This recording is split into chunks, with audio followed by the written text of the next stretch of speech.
Welcome, everyone. This is David Allen Boucher. We're going to bring you an evening of great smooth jazz just to help you get to sleep. Or maybe you've got a lover with you right now and you want to start off the evening right. Take a little Dramamine and get ready either for the ride of your life or just to have a peaceful night's sleep next to that one that you love. Ladies and gentlemen, it's the Mobile Armored Podcast Show.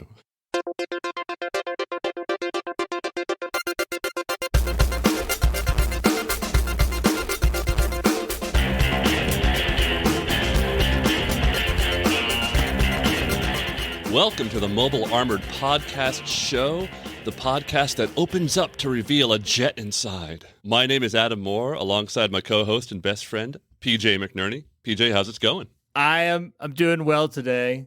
There's a degree of perverse pleasure I'm taking in our review of this episode. We've seen some bonkers stuff from Mask and Venom for a while. Today takes the cake in so many ways. It is not a strong episode, to say the least. I was worried about this episode of the podcast, to be completely honest with you, because, I'm hoping there's enough stuff for us to talk about. I'm hoping there's enough stuff in here to actually be funny about, because that's what we are and why people listen to us. Speaking of everyone listening to us, hello to our multitude of fans out there who are just loving the show. We're really exploding in a big way. I do need a little bit of a mea culpa. I believe in some episodes in the past, when referring to Jackhammer, I called it Razorback, which we all know is not a vehicle that is introduced until later in the series, I believe. So I want to apologize and give myself 12 metaphorical lashings for my insolence and ignorance. So apologies to you, and of course to you too, PJ. I really apologize. You know, I should apologize back because I also missed it. So it's also my mea culpa as well for not having caught it. Good. Misnaming. So, but at least we know Mark Tracker is the name of the main character. And his son, Steve. Mark and Steve Tracker. And J-Bob. All right, let's dive into episode 10 of Mask. It's called Death from the Sky. Venom uses a tractor beam to steer a meteor, actually a comet, to Earth, which threatens to destroy a major city, most of which in that logline, by the way, is untrue. It really is. It's a bizarre logline. Yes, Venom is going to use a celestial object to bring it down to Earth. We're going to get into a little of the science involved here, Adam, and talk a little bit about what this could actually mean. Hint, it might mean destroying more than a city. Well, let's dive in then. We open at an airport, and we find out it's the Peaceful Nations Alliance's presidential jet is taking off from Norway. And can we just talk about this world government for a second? So there's an elected president. Is there a legislative branch? Is there a judicial branch? Are they some sort of extra national rogue state similar to Mask? I've interpreted this being like the PNA is really supposed to be the UN stand-in, and that this is kind of a secretary general like thing happening. Yeah, and I just don't necessarily buy the UN thing because they could have just used it. So I prefer to believe that Dwayne and the president of the PNA are all part of some sort of shadow government entity. Again, very similar to Mask. They're just rogue. Okay, so this is the one world government, basically, is what you're saying.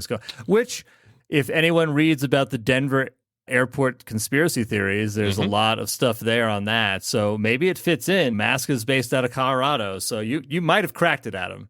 The PNA is the one world government. But what I will say is that they don't seem to have a ton of money because that jet is really a piece of crap. It really is. It's barely a DC-3. Not that a DC-3 was a jet, by the way. Aviation geeks like me, please don't send evil fan mail to me. Anyways, jet is flying in the air. Suddenly, radar at the tower picks up that the presidential jet is losing altitude.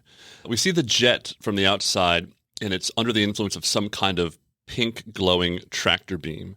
And the president storms into the cockpit. And this president, we never know his name, has a very kind of Miles Mayhem look to him. Old dude, graying, mustache. But also, how about that mustard yellow suit he's wearing? That's a real statement. He went for it. It was like, you know who I admire?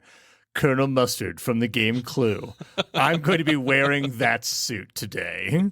Yeah, and they say that something is controlling the plane. But who could it be, PJ? I'll give you one guess.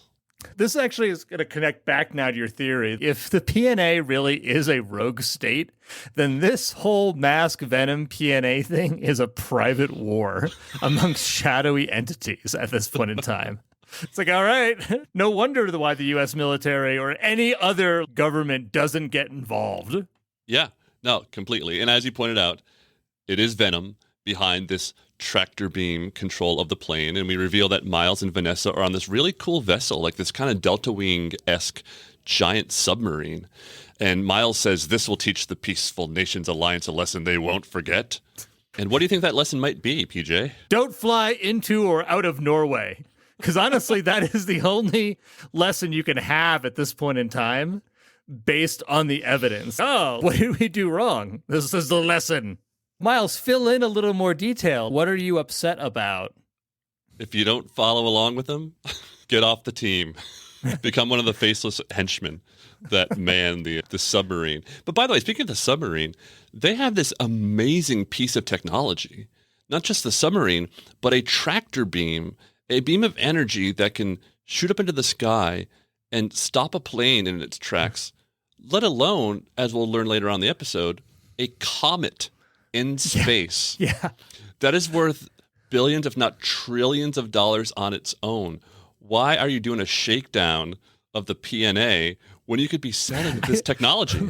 We have this like repeated pattern, and I feel like we're going to keep seeing it, where there has to be some science team that works for Venom that creates not just amazing pieces of technology, but easily commercializable. We're not talking about, oh, how are we going to fit AI into our lives? No, our tractor beam could be immediately used today. And instead, Miles, I don't know if he doesn't have imagination, and he's just like, fuck it. I'm going to use this to get a paltry sum of money from the PNA. Yeah, he asked for $25 million in gold bars. It's like, how about this, Miles? I will give you $25 million in American cash in exchange for the tractor beam. Just sign on the dotted line, and we're good to go. And then I will turn to Amazon. Here's how you can revolutionize your warehouse. I'll take $1 billion for that, please. So I'm going to put this into just perspective because I did a little inflation calculation between 85 to today. $25 million and $85 is still only about $75 million today, which is less than most shitty startups get raised for their funding. It's effectively like, yeah, I'll raise $100 million for the juice machine. This is a tractor beam. It is worth so much money. So Venom fires another blast that blows off the left wing of the plane. The pilot's like, oh no, we've lost the left wing. This guy does not sound like he's an experienced pilot at all. There is so much wrong with this scene. Okay, you have the tractor beam on the plane, first off. Was shooting the left wing necessary? You're easily bringing it down against its will, okay? But let's think about, like, how planes work. Like, where do planes keep their fuel? It's kept in the wings. The plane had just taken off, so those fuel tanks were nearly full. So if you blow out the wing, you risk exploding the plane. And if you wanted to explode the plane, you don't need the tractor beam. No, you don't. Also, the pilot still sounds like a moron. And from Venom's point of view, they took out the left wing. But from within the plane, it's actually the right wing. Or let's be using nautical terms, the starboard wing was taken out. But when the pilot looks out, he's looking out the port wing.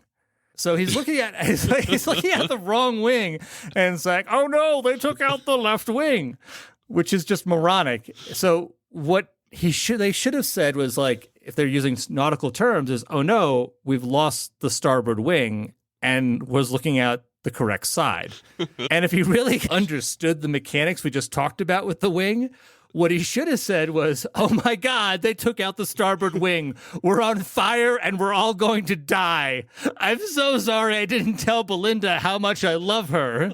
There's so much wrong in this one tiny instance. I have nothing to add to that other than I'm crying with laughter because of the entire scenario that you just... I hate using logic to tear this stuff apart, but look, folks, this is how this stuff works. Right there is probably enough to just turn off the episode and walk away. This has been another episode of the Mobile Armored Podcast Show. We got transformed and head back to HQ. See you next week. If we were sane, we would do that. But you and I, Adam, are not sane. So we press on. Indeed we do. The president is now in a conversation over the radio with Miles, and he asks who Miles is. And Miles says, a friend who could soon become your enemy if my demands are not met. And I'm thinking, look, you already shot off their left wing, so I think friendship, like, that boat is passed. Here's the thing. I'll actually believe Miles when he says, I'm a friend, because I think Miles is so fucked up in the way he treats people that he actually thinks that's A-okay to do. Look at how he treats his employees. He tells Cliff Dagger what a shit he is all the time. So I think it's like, it builds character. I'll blow off the wing of a plane of my friend. It's fine. Let's talk a little bit more about this submarine. And I hate belaboring this point, but the $25 million, like we said, is $75 million in today's dollars. So we got to roll back the clock a bit. I did a tiny bit of research. At the time, the Los Angeles class was the most advanced submarine the U.S. had. Mm-hmm. They built it from 72 to 96, so it had a pretty long lifespan. So in 1985, a Los Angeles sub, which I think would be less complex than Venom's cool Delta Wing sub, cost $741 million in 1985 dollars. Okay, so Miles is asking for what, like a 30th or something like that of the money his sub costs in gold bars. He's basically asking for gas money. He is. It's like, I need to buy plutonium. I can only buy it in gold bullion. Okay, now we cut to the Tracker Mansion, where Scott and T-Bob are assembling a track for toy cars. And Scott is talking to T-Bob, and he tells T-Bob that he promised Bruce Sato that he'd check out this new line of race cars that he's designing.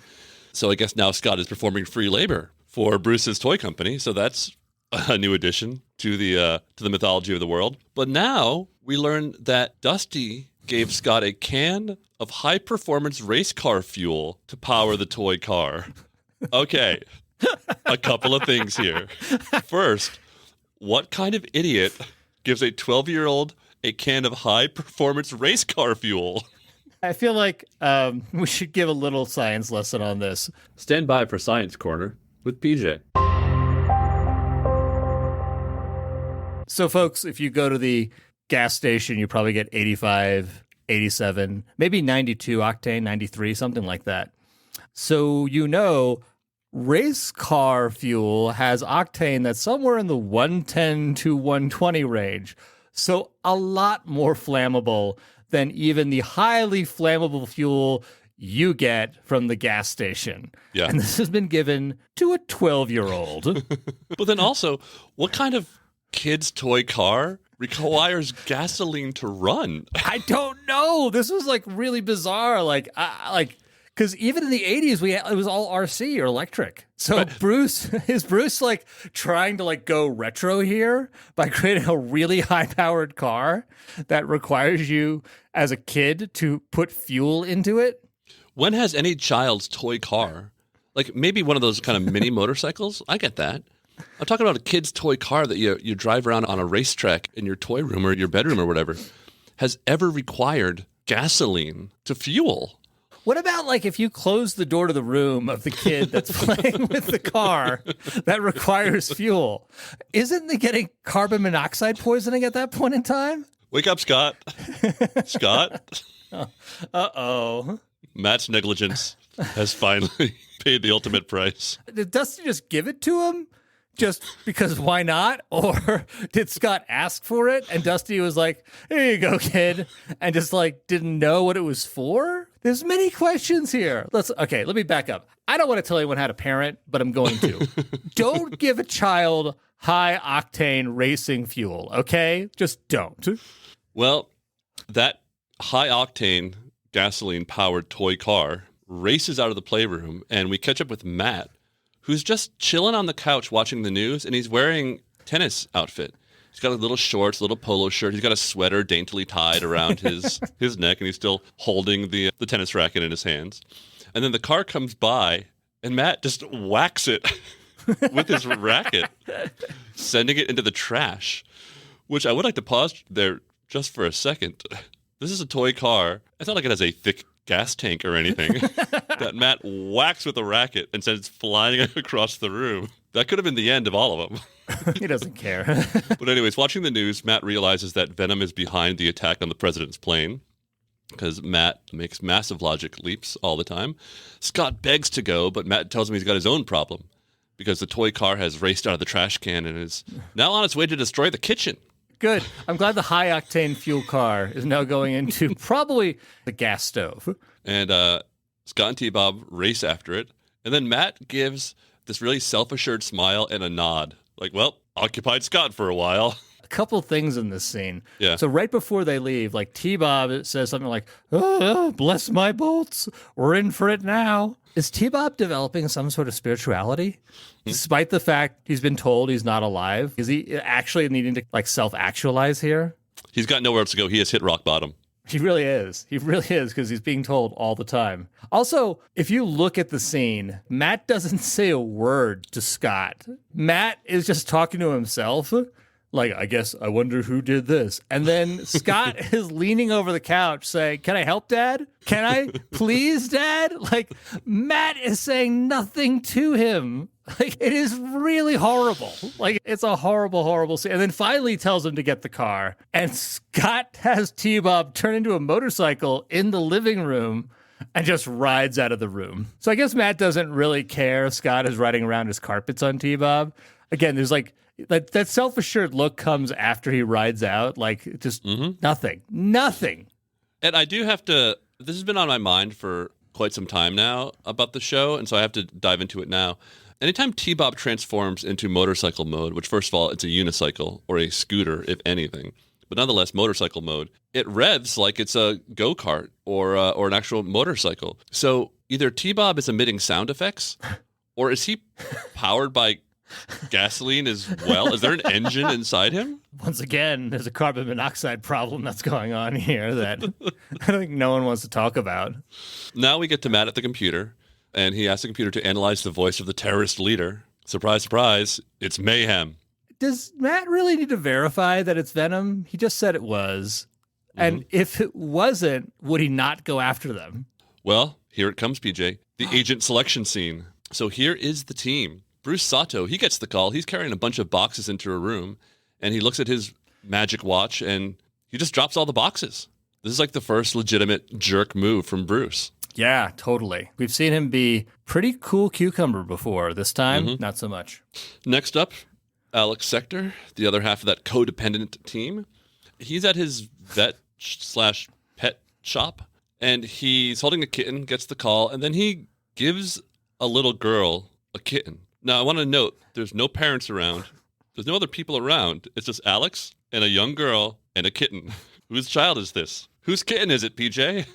What is going on? Like, the kid's like, Mommy, Daddy, a stranger just gave me a kitten. And if you actually notice it, like, Alex rubs the kid's head for a little bit after he gives the kitten. I came up with 3 different scenarios this could be. 1, the kitten belongs to the girl, and Alex is just returning the kitten to the girl. That is the most benign, and it's super understandable. Great. That kitten doesn't belong to the girl, and Alex has just given a kitten from another client to that girl. So there's going to be a call later on that's going to be really uncomfortable. Yeah. The final was like that the kitten was actually belonging to Alex. What he was going to do was he was going to drown it prior to getting the call. And I was like, I'll just give it to this kid instead. Because we know he is not good with pets. Like, I don't know if he'd be intentionally drowning it. It would just be an accident.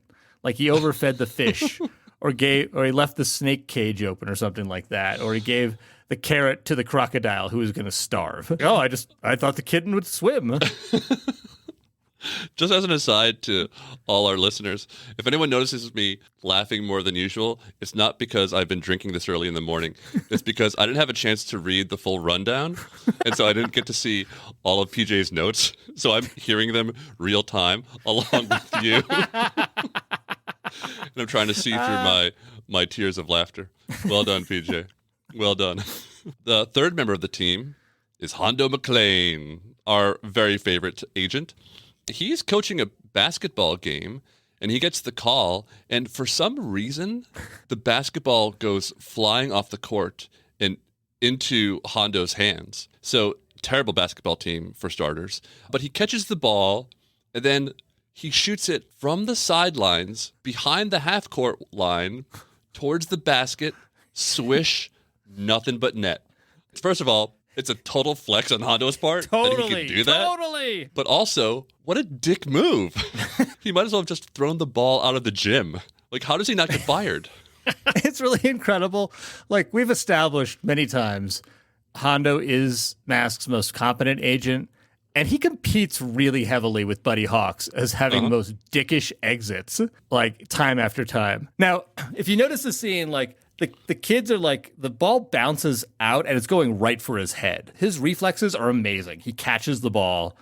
And then I really feel like he's like pissed at the team and maybe the ref. So like making that basket is a real fuck you, ref.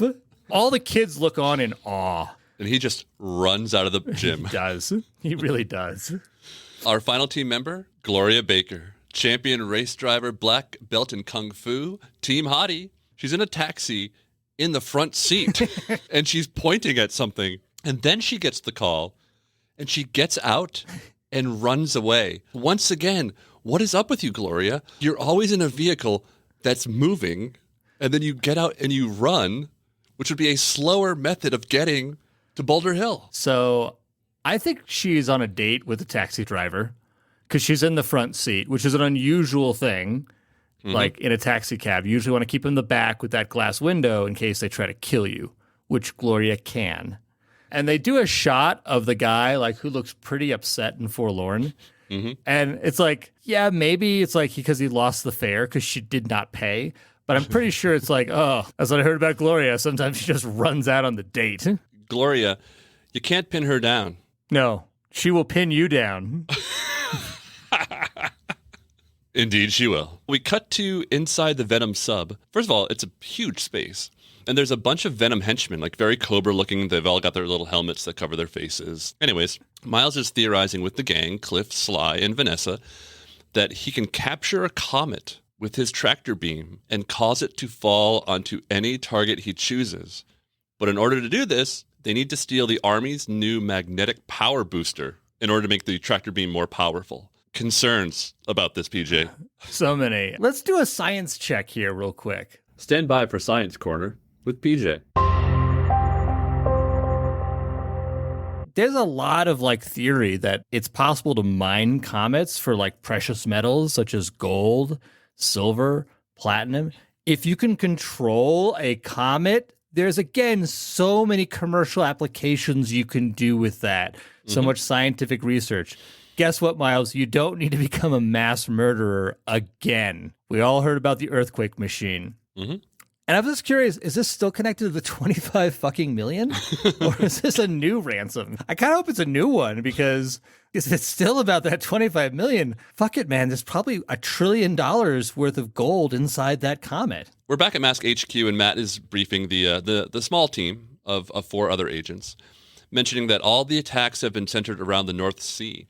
So their power supply must be nearby. We cut to Matt with his eyes closed for a long moment. And then the camera does a very dramatic push in. His eyes pop open and he says, "Time to pull the plug on Venom's operation." Do you think he had his eyes closed because he was trying to think of the best clever thing to say? I was wondering that. It's like, was he tired? Was he meditating on that like statement he wanted to make? Because it's a really weird moment. We go straight into the sacred masking ceremony, where they all get their helmets and a strong dose of radiation, once again pointing out that every helmet for the whole entire mask team is energized during that time, not just the helmets for those who are present.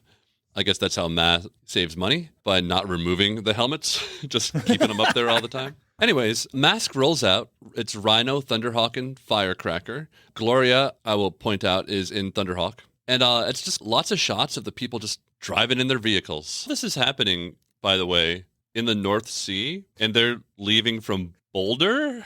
Yeah. Can you help me do some geography and math there? Yeah, we should talk about this one. Like they drive out, they have these shots of them driving, and then they like have the music continue with them arriving on scene. But once again, we've established firmly that Mask is based in Colorado, and this is supposed to be near Oslo, Norway, which, just so people know, it takes about 10 hours to get there.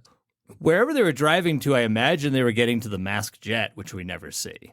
As you pointed out, PJ, they do in fact arrive at the crash site of the presidential plane, and they're out investigating. Even Gloria's got a metal detector, like she's at the beach. What the fuck are they investigating? What's the big mystery here? Like, they can talk to the pilots who will incorrectly identify the wing, but at the very least, I'll tell them they blew off our wing and they used the tractor beam you already know about. And then suddenly, while they're there, they receive a Mayday distress signal from Defense Command. Who is that? Who is Defense Command? I don't... Like, we get more questions than answers in some of these episodes. We don't know who the PNA president is, like where he comes from. Right. Maybe the Defense Command is the PNA's offensive arm? Sure. But they say, Mayday, Venom is jamming our radio. My reaction is, well, how the fuck are you talking to us? And how would you know if someone's jamming your radio? You would just be like, hey, what's going on out there? I guess someone else's radio is getting jammed, not mine. There's like a lot of lazy writing in this episode. We love this show, and we know you all did your best. But did you do your best?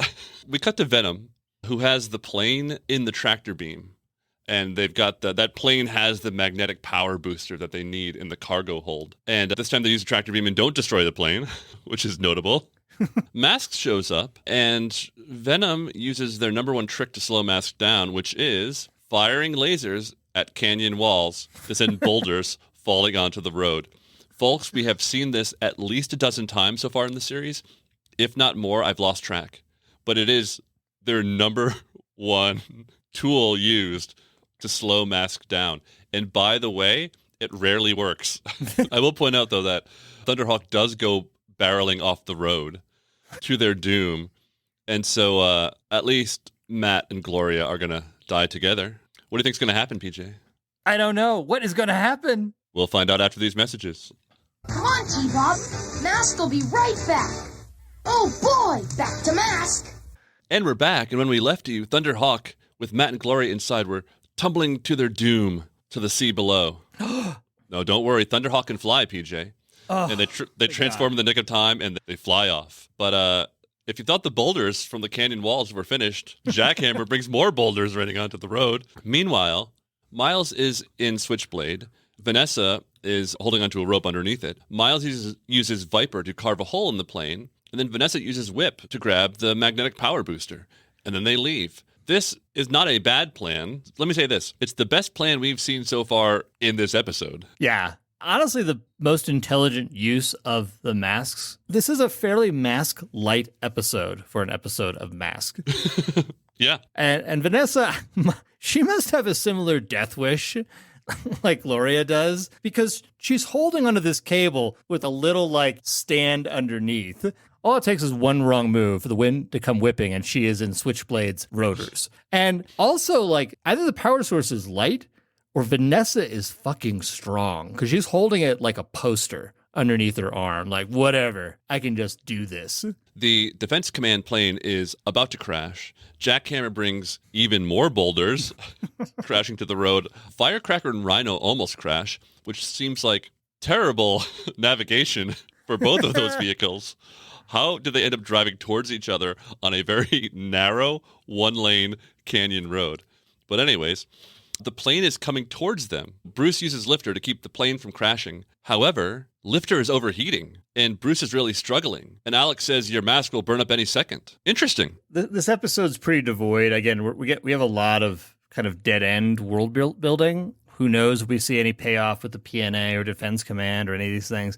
But, I mean, like, this is a new bit of info that the masks basically have this kind of limit to them, and that they do overheat if they're used for too long or maybe for too high an power output, which explains stuff like in the past why, like, you know, Brad turned off Hocus Pocus when Miles is in that cave. But it is a bit inconsistent. In the prior episode, like, Lifter was able to lift a huge ass people transporter and quote unquote safely crash it into the water. So I don't know exactly what's happening here. But again, this and maybe the Venom sub is just some nice tiny bit of world building we can eke out of this episode. Another part of world building that happens is a very specific rescue technique that Masks uses. It's called the fireman's rescue. So Matt tells everyone to use the fireman's rescue to save the crew of the plane. I'd like to point out that Gloria has very few lines in this episode, but one of them is to shout after Matt gives that order, "Fireman's rescue!" Let me tell you what the fireman's rescue is, PJ.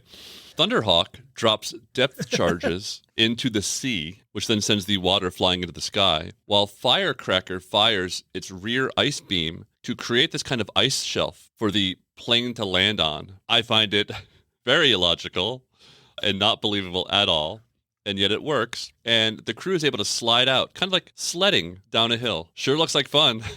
I like cold plunges. I do them regularly. But these crew members of this plane have just gone into the water near Oslo, Norway. Okay.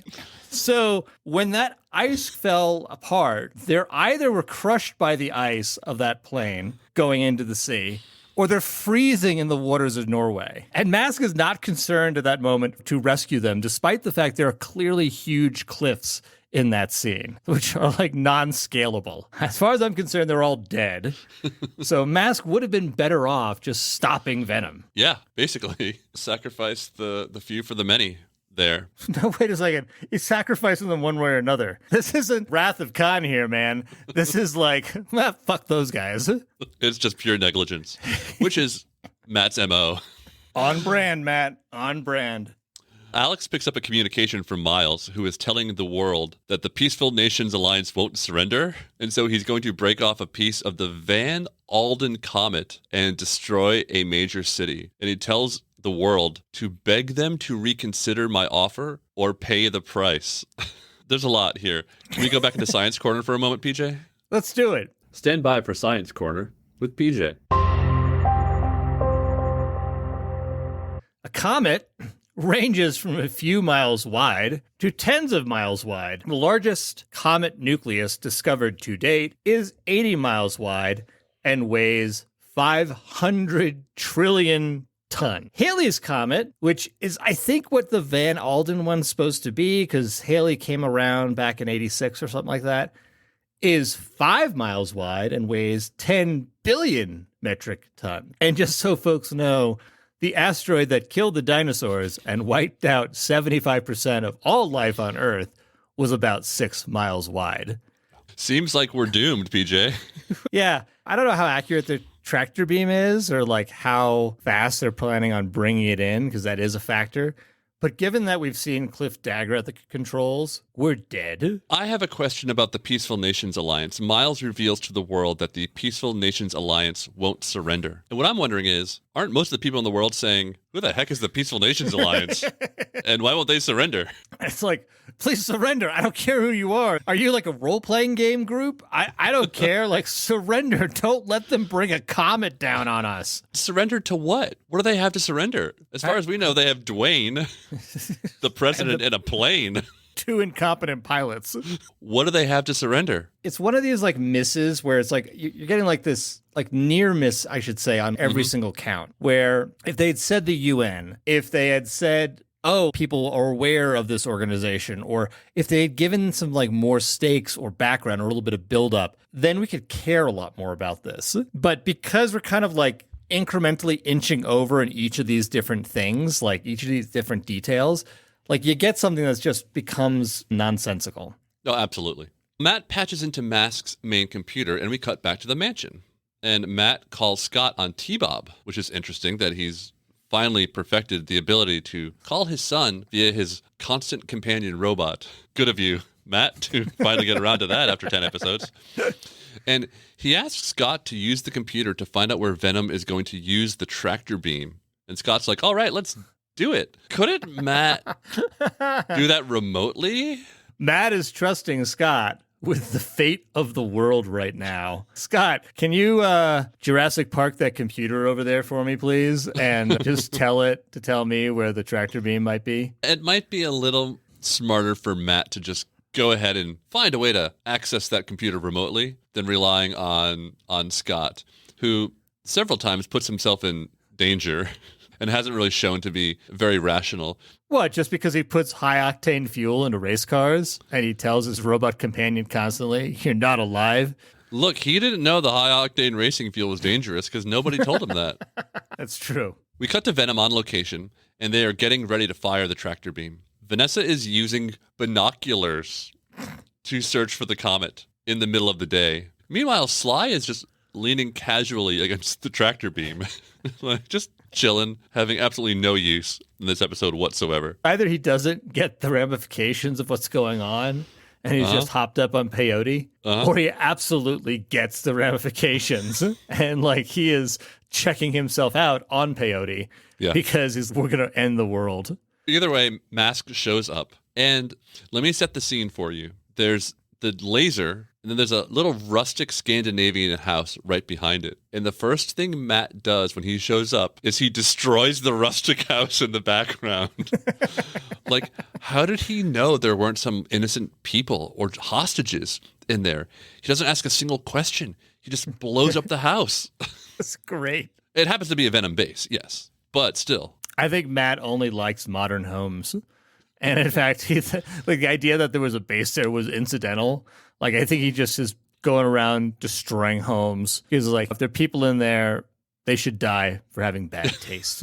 Danish modern must end. And it ends here. Predictably, a masked Venom battle breaks out. Torch fires at Matt, but Hondo freezes Cliff's mask, which is actually kind of cool. Piranha sends Firecracker off a cliff. And while all this is happening, Miles is able to actually capture the comet. But then Miles says, let's get out of here. If we can't have the power source, no one will. They run away with the comet about to crash down to Earth in their exact spot. To give a sense of scale, like if this comet is imminently coming in, the asteroid that caused the dinosaurs to die created a crater 120 miles in diameter. So not only is 8% of Norway gone, but Venom's dead. There's no way they're all getting away in time. What I also want to point out, though, is when they capture the comet in the tractor beam, it's very cool. The comet does a 180-degree turn and comes back to Earth. So that's a powerful tractor beam. But I just want you to keep that 180-degree turn in mind for when we get to a moment a little bit later in the episode. Now, Firecracker, as we pointed out earlier, gets hit by Piranha and goes falling off a cliff. But don't worry, Hondo's okay. Bruce saves him using Lifter? Wasn't Lifter out of commission just a couple moments ago? Is it needs to cool down and it'll be back? Like it didn't get totally burnt out? It's like an iPhone. It has a thermal sensor on it, and if it's like beyond too much, it'll auto shut down. And really, Lifter is like the only team mask that's used in the episode. It is. It's super bizarre. Torch is used, Viper's used, Whiplash is used, and Lifter's used multiple times. No Spectrum, no Aura, no Blaster, no Jackrabbit. Matt uses sonic bombs from Thunderhawk to destroy the tractor beam, not just destroy it, but to actually melt it completely. Like we actually see it melting and firing in on itself and destroying itself. And then somehow back in space, now that the tractor beam is gone, the comet does another 180 and goes right back to its previous orbit, which, to let you all know, is a scientific impossibility.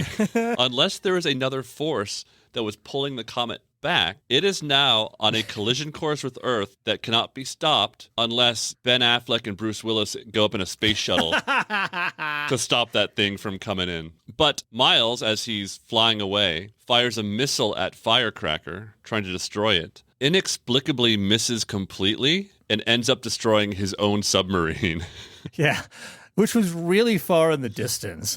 I want to point out something here. We earlier had that establishing shot where there were many Venom henchmen in the submarine, right? The submarine was moving away from the battle, so presumably the henchmen were still there controlling it. And so Miles, when that submarine goes up, it goes up big, like it's a big explosion in the horizon. So he's successfully murdered his own henchmen, which means that they were either exploded, they drowned, or they're freezing in the waters of Norway, like those poor pilots. Mask is doing nothing to help them. Mask saves the day, but as Venom flies away, Matt says, I'll get you one day, Venom. Maybe. We'll see. We've got 65 episodes left. Let's find out. But then they're all gathered inside Rhino, and they're all talking to Scott. And Scott's like, don't worry, Hondo. Bruce will get Firecracker all fixed up. And then Scott makes a joke about his supercars fueled by racing fuel. He can't get them to stop. And everyone busts out laughing really hard. Really, there's nothing funny about that in particular. And that's it. It's the scene that ends the episode. It's danger mixed with child negligence. But again, I want to just point out, they're having this conversation while both the Venom agents and the crew of that plane are in the freezing waters. So while they're laughing inexplicably at Scott, they're dying horrible deaths. We cut to the more you know moment, and it's Buddy, and he's fixing up Firecracker at Boulder Hill outside when Matt pulls up. And it gets very weird from this point forward. Scott asks Buddy what he knows about bicycles because he's trying to improve his bicycle. And Buddy says, bikes are vehicles, Scott, like Firecracker or T-Bob. Like, once again, T-Bob is simply a vehicle to these people. He is not alive. But Buddy continues, and he says, I noticed when you followed Matt in, you were riding on the right side of the street. However, when Matt pulled up, Scott got out of the car because the bicycle was in Thunderhawk's trunk. Everything about that moment is wrong. Buddy's not paying attention to anything. Scott wants to improve his bicycle. It's a bicycle. What more is there to improve upon? Unless he wants it to be fueled by race car fuel. Can you put an engine in here so I can go 100 miles an hour? By the way, without a helmet. The lesson is so inexplicable, and as we're talking about it, I wonder if this because the lesson really reflects the disjointedness of the entire episode. Yeah. Maybe we're the ones looking at it wrong. Maybe we should just look at it as some David Lynchian point of view, because it is like its lesson especially. It's like he's pulling the bike out completely disassembled, while Buddy says, "I noticed you riding in." It's like, you did? How? Are you on drugs? All right, look. As we said, this was a pretty terrible episode of Mask on every single level. Do you have a Buddy Hawks Award nomination? I actually don't. This is one of the least racist ones we've seen. The only one that even slightly occurred to me is, and again, this would be more for the writers and the voice actors, would be whether the moronic way that the pilots are talking is the way they think people in Norway talk. But that's such a really out there one. I don't think we got one this episode. Yeah, they used it all up in Oz. So there's nothing left for the Buddy Hawks Award in this one. I'd say Matt's Father of the Year awards. There are plenty of nominations to go here, from letting his son play with a toy car fueled by high-octane race car fuel. To ignoring him. To just ignoring him. Just leaving him there while he flies off to Norway. And then reaching out to him, not to check on him, or his safety, or how is he doing, or did he get something to eat, to have him help with a case. Oh, Dad, thanks for calling. I got so much to tell you. Shut up. I need your help with the case. It's the only reason I'm calling. And then he does it. He calls him a final time at the end about the firecracker getting fixed up. Yeah, that's true. That's true. And Scott tries to warn him that I'm in danger. My race car is out of control. I'm concerned I might catch fire because of the high octane fuel I put in. Yeah, they just laugh it off. But yeah, PJ, a terrible episode really on every level, huh? There's never been higher stakes. We're talking about an extinction level event. But everyone's incompetent about it, like across the board. I wonder if episode 11 will be any better. It's called the Magma Mole. Venom uses a mole machine to drill into the Earth, which threatens Tokyo with devastating floods and an eruption of Mount Fuji. I don't have my hopes up. I'm sure this is going to be a very culturally sensitive, respectful, and informative episode where it sounds like we're going to have to travel to Japan. Great. Bruce will be happy. Yeah. Yeah. Watch him not be in the episode. That would be hilarious. And it's just T-Bob dancing in native wear. Yeah, in a kimono. As T-Bob is wont to do. We thank you all for joining us. We hope you'll join us next week. But for now, this podcast has to transform and head back to HQ. I am Adam Moore. I am PJ McNerney. Bye-bye. Bye-bye. The Mobile Armored Podcast Show is written, produced, and edited by Adam Moore and PJ McNerney.